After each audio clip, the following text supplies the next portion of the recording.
Hello friends, तो कैसे आप सब लोग। स्वागत है आपका हमारे यूट्यूब चैनल आइकॉनिक ट्रेडर में। दोस्तों, अगर आप एक स्टॉक मार्केट में अपना करियर बनाना चाहते हैं, और आज मैं एक इंट्रो वीडियो बनाने वाला हूं जिनको स्टॉक मार्केट के बारे में कुछ भी नहीं पता लेकिन उनको आना है, चाहे उनका वो उसमें करियर बनाना चाहते हैं या पार्ट टाइम करना चाहते हैं, और या फिर अपने जॉब से थोड़ा सी इनकम और आप चाहते हैं कि कुछ इस तरह का काम आपने सुन रखा है कि हाँ भाई यहाँ पे इस तरह से पैसे बन जाते हैं। अब आप जिस तरह से देख रहे हैं कि मेरे पीछे ये शॉप है, तो ये मेरी खुद की शॉप है और मैं खुद एक पार्ट टाइम ट्रेडिंग करता हूँ स्टॉक मार्केट में। तो यही मैं आपको समझाना चाह रहा हूँ कि स्टॉक मार्केट, क्योंकि मुझे भी बहुत ज़्यादा समय नहीं हुआ है, मुझे अभी 1 साल के करीब 1 साल हो चुका है स्टॉक मार्केट में। तो मैं जब तक मुझे 5 साल नहीं हो जाते, 3 साल नहीं हो जाते, तब तक मैं इस काम को नहीं छोड़ने वाला। तो ऐसे ही ये माइंडसेट आपको भी रखना है। अगर आप ये सोच के आए हैं कि आज ही मुझे झंडे गाड़ देने हैं और अब इस्तीफ़ा दे दिया है मैं अपनी जॉब से और स्टॉक मार्केट में मैं ये करूँगा, अगर आपको 3 महीने 4 महीने हो चुके हैं और आपका फर्स्ट डे है, दोनों को ही मैं ये बताऊंगा कि अभी आपको पिछली जॉब बिल्कुल भी नहीं छोड़नी। स्टॉक मार्केट एक ही रैपट में आपको जो है ज़मीन में पहुंचा सकता है, फिर ना आप घर के रहेंगे ना घाट के रहेंगे। तो स्टॉक मार्केट क्या चीज़ है, ये मतलब इसमें काम कैसे करना होता है। देखो, जिस तरह से बिज़नेस होता है, जैसे मेरा ये बिज़नेस है, इसमें मैं क्या काम कर सकता हूँ, कोई चीज़ खरीदता हूँ और उसे अच्छे दाम में बेचता हूँ कुछ मार्जिन पे। इस तरह की बहुत सारी बिज़नेस होते हैं जिसमें ख़रीदना और बेचना। सस्ते में ख़रीदते हो ना कोई भी चीज़, महंगे में बेचते हो तभी तो फ़ायदा होता है। ऐसा तो नहीं है कि महंगे में ख़रीदो सस्ते में बेचो तो घाटा होगा। ऐसे स्टॉक मार्केट में भी स्टॉक खरीदे जाते हैं। अब देखो, स्टॉक क्या होता है, शेयर मार्केट भी बोलते हैं, स्टॉक मार्केट भी बोलते हैं, ये दोनों एक ही चीज़ है। स्टॉक मार्केट मतलब किसी कंपनी का स्टॉक, जैसे इस कंपनी का ये स्टॉक है, हम इसे बिस्किट नहीं कह रहे, हम इसे स्टॉक अर्थशास्त्रीय भाषा में वो कह रहे हैं, क्या कह रहे हैं, स्टॉक। क्योंकि ये स्टॉक मार्केट अर्थशास्त्रीय भाषा में यूज़ होता है, इसलिए ये एक स्टॉक है। अब ऐसी अलग कंपनी का स्टॉक है, कोई नमकीन है तो उसका स्टॉक है, मतलब हमने बहुत सारी नमकीन खरीद ली, मतलब हमने उसका स्टॉक खरीद लिया, ठीक हो गया। तो ये आपको पता चल गया शेयर मार्केट क्या होता है। अब क्या होता है, शेयर किसे कहते हैं, शेयर दे आपने जैसे शेयर नाम से ही आपको पता चला कि ये भाई उसे शेयर कर दे, ये शेयर कर दे, बांटना, हिस्सेदारी करना किसी भी चीज़ को। जैसे खाना खा रहे हो, कभी बचपन में देखते थे कि उसे भी शेयर किया, खाना शेयर किया करो, अपनी चीज़ शेयर किया करो, तो हिस्सा कर देते थे आप उसका। आपके पास एक बिस्किट है, 2 बिस्किट है, तो एक उसको देते थे, अपने दोस्त को देते थे, शेयरिंग आप सीखते थे, ठीक हो गया। बांटना, हिस्सेदारी करना, तो ये शेयर करना मतलब स्टॉक को शेयर करना है। अब मैंने बोला ठीक है भाई, ये स्टॉक है, इसको मुझे शेयर करना है। अब इसके मैं कितने टुकड़े कर सकता हूँ, देखो बहुत सारे टुकड़े कर सकता हूँ, जितनी मेरी इच्छा चाहे उतने मैं टुकड़े कर सकता हूँ और सबको उतना उतना बांट सकता हूँ। तो उस हिसाब से भाग करके कितना परसेंट किसके पास आया वो कैलकुलेट हो जाता है ना। ऐसी जैसे सपोज करो रिलायंस कंपनी है। अब आप देखोगे कि रिलायंस कंपनी ये सब कुछ वहाँ क्या होता है स्टॉक मार्केट में। देखो, जिस तरह से अमेज़ॉन होता है, वहाँ पे कितने तरह की कंपनी, कितने तरह के लोग हिस्सेदारी अपनी दुकान खोलते हैं ना। ऑफलाइन वाले भी ऑनलाइन आ गए हैं, जैसे मेरी ये दुकान है अभी ऑफलाइन है, ऑनलाइन करना चाहूँ तो ऑनलाइन हो जाएगी। मैं अमेज़ॉन में मुझे अकाउंट खोलना पड़ेगा ना, तो मैं अकाउंट खोलूँगा, फिर क्या करूँगा, अब आपने कोई ऑर्डर किया तो वो मेरे पास आएगा, तो फिर आपने एक तरह से मेरी दुकान से सामान लिया।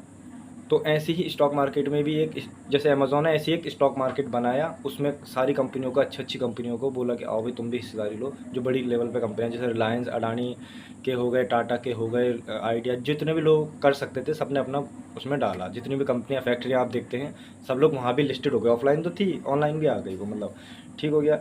अब वहाँ पर ये क्या करते हैं कि ये आपको अथॉरिटी देते हैं शेयर खरीदने की। देखो, जितने ज़्यादा लोग उस पर पैसा इन्वेस्ट कर रहे हैं किसी कंपनी पे, तो क्या होगा, देखो सपोज करो आपको 50% की हिस्सेदारी, मेरी कंपनी 1 करोड़ रुपए की है या 100 करोड़ रुपए की है, और आपके पास 50 करोड़ रुपए हैं।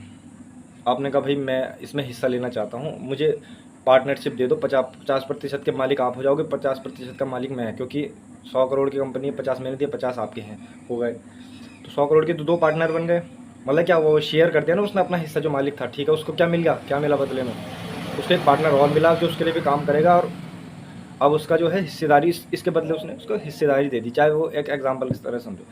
अब हर किसी के पास तो देखो इतना पैसा है नहीं, नहीं है ना, आपके 50 करोड़ नहीं होगा। तो उन्होंने कहा ऐसा क्या किया जाए कि लोग, छोटे छोटे लोग भी उसे खरीद सके। तो उन्होंने बहुत छोटे छोटे टुकड़ों में उस काम को किया। तो जो समझो 50 करोड़ का शेयर था, तो जो 50 करोड़ का शेयर था, अब उन्होंने कहा बहुत इतना छोटा कर दिया जाए कि वो 100 रुपये में भी ख़रीदा जा सके। तो उन्होंने उसके भाग करके उतने टुकड़े कर दिए कि हाँ चलो 100 रुपये तक का शेयर बना दिया जाए। इतने छोटे टुकड़े कर दो कि जो खरीदना चाहता है वो 100 रुपये में एक शेयर खरीद सके।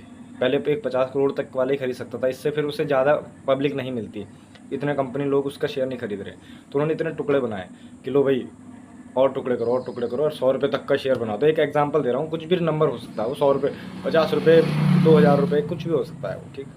कंपनी की उसके हिसाब से होता है कि कितनी बड़ी कंपनी है, ठीक। तो इसी तरह से क्या होता है, हमें जो छोटा सा हिस्सा मिलता है वो एक ऑनलाइन तरह से मिलता है। मतलब एक जिस तरह से क्रिप्टो करेंसी आपने सुना होगा, क्रिप्टो ऑनलाइन तो है लेकिन आप उसे छू नहीं सकते, ठीक हो गया। इसी तरह से वो शेयर को भी आप छू नहीं सकते, ऑनलाइन शो होगा आपको, उसको आप रियल पैसे से ख़रीद सकते हो, उसी ना अनछुई चीज़ को, मतलब इसको छूना भी नहीं अपनी ज़िंदगी भर, लेकिन वो है, उसकी वैल्यू है। जैसे कि सपोज़ करो ये कागज़ है, या एक कागज़ का टुकड़ा मैं आपको दिखाता हूँ, और आपका 10 का नोट है, ठीक हो गया। अभी इसकी कोई वैल्यू नहीं है क्योंकि इसकी वैल्यू को मान्यता नहीं मिली है, ठीक हो गया। मतलब अगर मैं आपको बोलूँ कि 10 का नोट है तो आप नहीं मानेंगे क्योंकि मान्यता नहीं मिली। लेकिन अगर अब उस नोट को मान्यता मिलती है जो रियल में नोट है, अगर उसकी भी मान्यता ख़त्म कर दिया, जैसे कि 500 के नोट की और 1000 के नोट की मान्यता ख़त्म कर दी गई है, तो उसका कोई अब महत्व नहीं रहेगा, आप उसको नहीं बोल सकते। क्यों? जबकि पहले वो था। तो पहले क्यों था?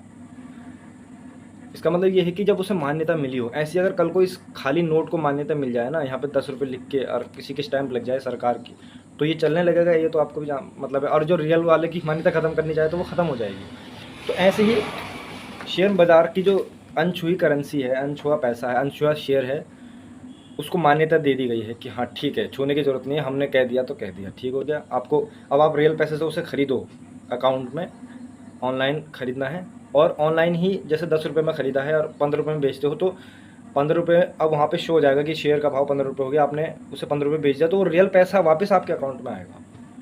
तो ये भी मान्यता मिली है। मतलब आपको वो पैसा, देखो जो शेयर था वो तो छुआ भी नहीं आपने, लेकिन वो लेना और बेच के जो पैसा वापस आ रहा है वो रियल में हो रहा है, वो पैसा तो वापस आपको मिला है, इसका मतलब वो उसकी मान्यता है।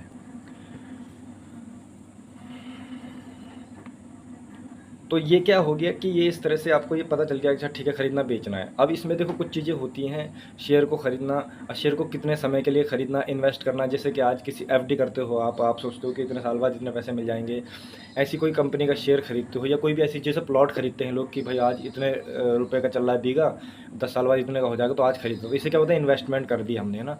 एक इन्वेस्टमेंट होती है, ऐसी होती है, एक इंट्राडे होता है, स्विंग होता है, इसके कुछ नाम दिए गए हैं, जिसमें ये पता चलता है कि आप कैटेगरी बनाई गई है कि हाँ भाई, अगर आप इंट्राडे की बात कर रहे हैं, मतलब सेम डे में आप शेयर को खरीदेंगे, सेम डे में बेचेंगे, जिस तरह से आप आइसक्रीम बेचते हैं या इस तरह की कोई भी चीज़ बेचते हैं।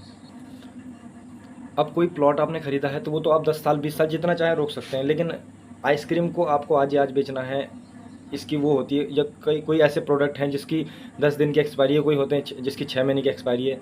कैटेगरी हो गई ना इनमें, तो ऐसी इसमें भी कैटेगरी होती है कि आप कौन से वाले लाइन में घुसना चाहते हैं, कि आप सेम डे वाली लाइन में घुसना चाहते हैं कि आज ही खरीदेंगे आज ही बेचेंगे, तो उसके रूल्स अलग होंगे, क्योंकि वो रूल्स के हिसाब से ही चल रहा है, इसीलिए वो आज ही खरीदना पड़ेगा और आज ही बेचना पड़ेगा, उसका लिमिट है उसमें।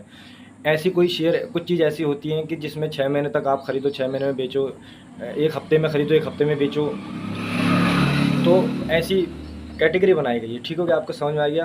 तो आपको इन कैटेगरी में से कुछ चूज़ करना होता है, जब आप सीखेंगे तो आपको पता चलेगा। अब देखो, जो सस्ते में ख़रीदना महंगे में बेचना, ये कैसे पता चलेगा, इसको कहते हैं प्राइस एक्शन। हमें एक चार्ट पे पता चलता है, कुछ हमारे पास डेटा होता है, उसको सीखना होता है, उसकी पूरी स्टॉक मार्केट की स्टडी होती है, उसकी एक पढ़ाई होती है। ये एक बेसिक वीडियो था आपको ये ओवरऑल समझाने के लिए कि स्टॉक मार्केट में हमें आपको करना क्या है, ठीक हो गया।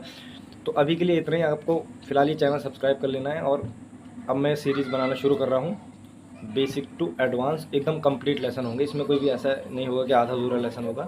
तो आप सब्सक्राइब जरूर कर लेना और ध्यान से इस वीडियो को देखना, और तभी आना जब आपके पास थोड़े पैसे भी हों और आप एक बिज़नेस के तरह से जैसे आए हैं कि हाँ भाई, कोई बिज़नेस आप करते हैं तो 50,000 रुपये लाते हैं, 1,00,000 रुपये लाते हैं, तभी जाके बिज़नेस करते हैं। चाहे कोई ठेला भी खोलना है तो भी 50,000 की ज़रूरत पड़ जाती है, 30,000 की। तो ऐसी समझना, इसमें भी ऐसी यार, कुछ सीखने के लिए जिस तरह से शुरुआत में पैसा लूज़ हो जाता है, हम नई नई चीज़ें सीख रहे होते हैं, हम शुरुआत में घाटा कर लेते हैं, ऐसे इसमें भी सीखते समय घाटा हो जाता है। तो उसके लिए भी आपको बैकअप पैसा होना चाहिए, और पहले नहीं घुस जाना जब तक लेसन कंप्लीट नहीं हुआ, आपका पूरा कोर्स कंप्लीट नहीं हुआ तब तक एकदम नहीं घुसना है। वो मैं सीरीज़ वाइज बताता रहूँगा आपको। तो फिलहाल के लिए इतना ही, तब तक के लिए बाय।